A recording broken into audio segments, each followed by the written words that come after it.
Hey everybody, it's James from James's N Scale Train Layout Project, the Performance Track Edition. Thanks for joining me. I wanted to let you know that I've made some updates to the track layout that I'm going to be working on next. It's my second train layout that I've developed. This one's going to be 3 feet by 8 feet. I premiered it last week a little prematurely because I've got changes and I think it's a lot better. So let's go ahead and take a look at where I'm at right now with the track layout, and I'm also going to be showing you some of the tools that I use featuring the SCARM train layout software. It's so popular.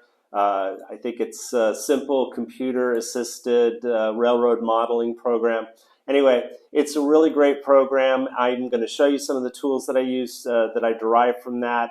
And let's just kind of take a look. Hopefully I don't talk too much about it, but I'm really excited. And if you're interested in building your own train layout, this is one way of doing it. I am fairly new at this, but and I know there are probably lots of better ways of doing it. I'm just showing you the way that I choose to build my layout. So let's go ahead and take a look at those slides. Okay, so let's look at slide number 1 here. It's the previous design. It's the design that I premiered last week a little prematurely, but just really felt like this could be better. So in addition to, well, let me just go ahead and show you now what the new design looks like, and then I'll show you the changes. Most importantly, the addition of this second reverse loop on the right side on the innermost track. And then I also added a lot more to the yard in the center, including a crossover and some sort of ladder steps here that I really felt just gave me a lot more to be able to experience with the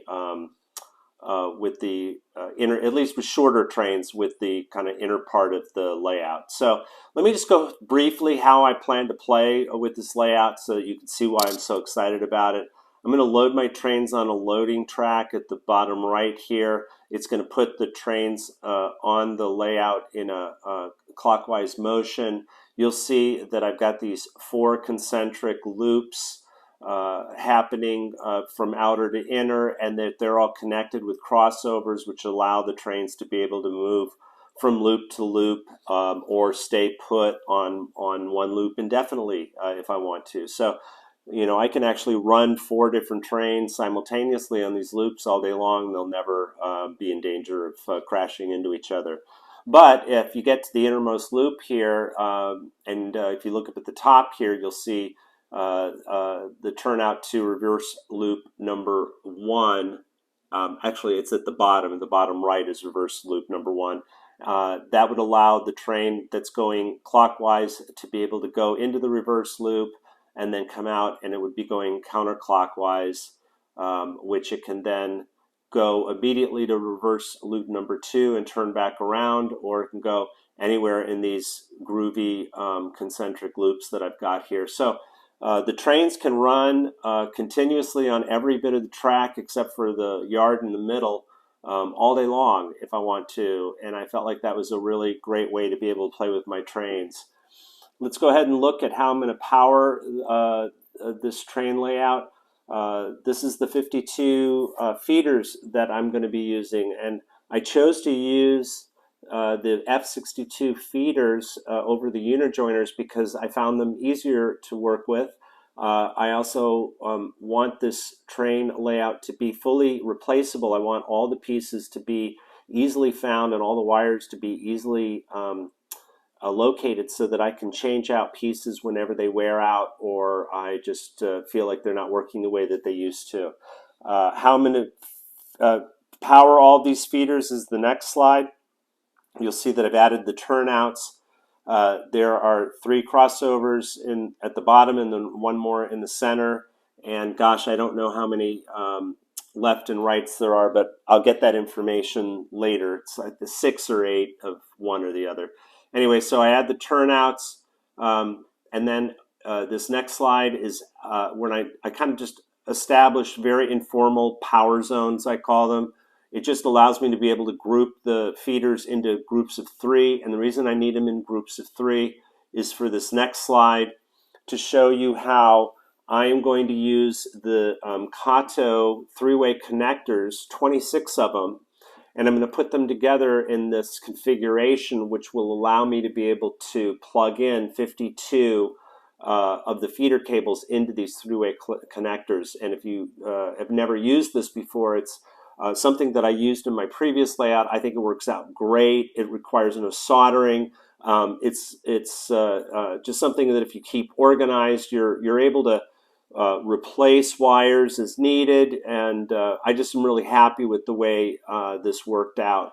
So that is why I'm using the connectors. The next slide is a very important tool for me to use when I'm actually laying out the project because it allows me to, initially I'm checking to make sure that the polarity is correct and that the tracks are working together, and you'll see, you know, if you just look at it, that that's what this is doing. You see on both sides how the power reverses through the reversing loops, and I'm going to show you how I'm going to operate that in the next slide, which is right here. So here's the kind of the meat and the fun of my new layout, and that's these two reversing loops. And just to give you a little close-up of what I'm working with, there are two loops that are lying right on top of each other. Loop number 1 is on the bottom, loop number 2 is on the top. Both of those are going to be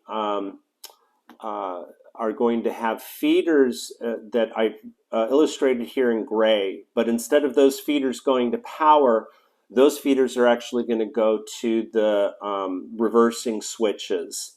And there are usually 4 wires from the reversing switches, and those would correspond with the 2 leads from each of the 2 feeders. So if you just take a look at this document a little more clearly, you'll see where I plan to be able to plug in those reversing switches in order to make these things operational. Okay, so the reversing loops require controllers, and so I've got 2 loops, so I need 2 controllers, 2 reverse switches. These are 3 choices that I found. I've got all 3 of them, and I'm going to try all 3 of them and see which one works best, and hopefully be able to show that to you in a video as well. So I'll need 2 of these. I've purchased one of all 3 of these, and then I'll figure out down the road which way is going to be best for my layout. Okay, for accessories, you can see in the center, my accessories are my turnouts, my crossovers, and my left and right turnouts. So I've got 18 switches, 18 different accessories, and I'm breaking those into groups of 9, and I'll be using 2 of the Kato designed accessory packs. And just a note, that if you go this route with the Kato accessories, they're 2 different pieces. They're 2 different things that need to be purchased in order to work together. The plug is separate from the little box with the green nugget at the top. One of the things I'm going to do in my new layout is I'm going to be leaving the wires exposed. I think that I can do it in a very organized and artistic way. That will complement the layout and allow me to be able to fully change out any one of the accessory components if it ever needs it, whether it be a feeder or a turnout or the crossover. And the way I'm going to be able to do that is by creating very large wire holes, installing bushings inside them, and being able to feed the wires through that in a really sort of organized, cool way that I haven't figured out yet. So this is where I propose that I would be drilling what I think I've considered to be 5/8-inch holes with the bushings throughout the layout. Okay, so this is just all the SCARM layers kind of together. You can just see it's a little bit of a hodgepodge when all the layers are together. But I did list out some of the features over here to the left, and then just some of kind of the reasons I am hoping that this can be a fully replaceable track over on the right, so you can take a look at that. Last slide here is just the parts list. This is the parts list so far. I went ahead and included some of the other stuff that's not on the parts list on the right-hand side. I will publish my SCARM file, but I'm going to wait until the layout is running properly so that there's not a SCARM file out there that's not a good working layout. So that's it. So that's kind of where we are with the layout. Hope that you've enjoyed it. I know it's a lot of information, but that's why I make a video of it, so that it helps me kind of keep track of it. Thanks for being here. This is James. It's James's N-Scale Train Layout Project, Performance Track Edition. Super excited to get going on this project.